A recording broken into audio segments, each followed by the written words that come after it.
Let's talk about the marriage of Prophet Muhammad, peace be upon him, to Aisha radiyallahu anha. Now, if we want to have this conversation, we have to be fair. So let me set some foundations. In Western law, Richard II of England married Isabel of France 600 years ago when she was 7 years old.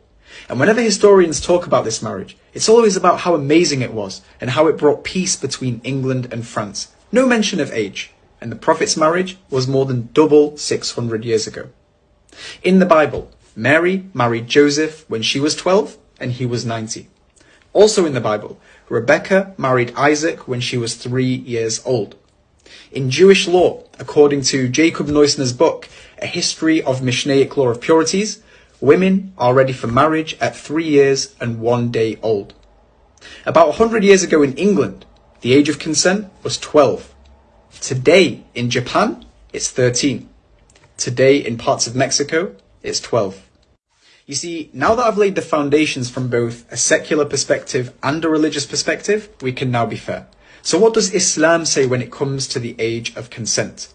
Well, there's two conditions: mental and physical maturity. There is no number in Islam. Islam looks at the time, the place, and the customs of the people.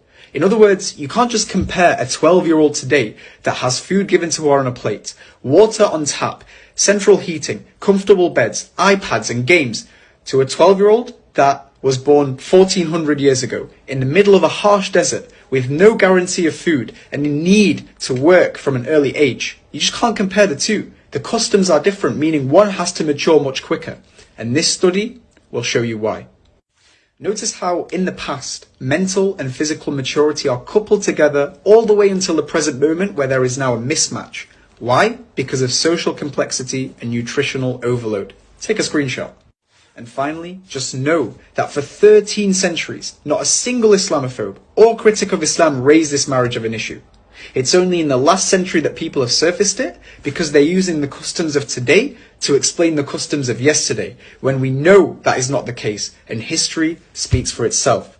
So before you insult my prophet, be just and be fair.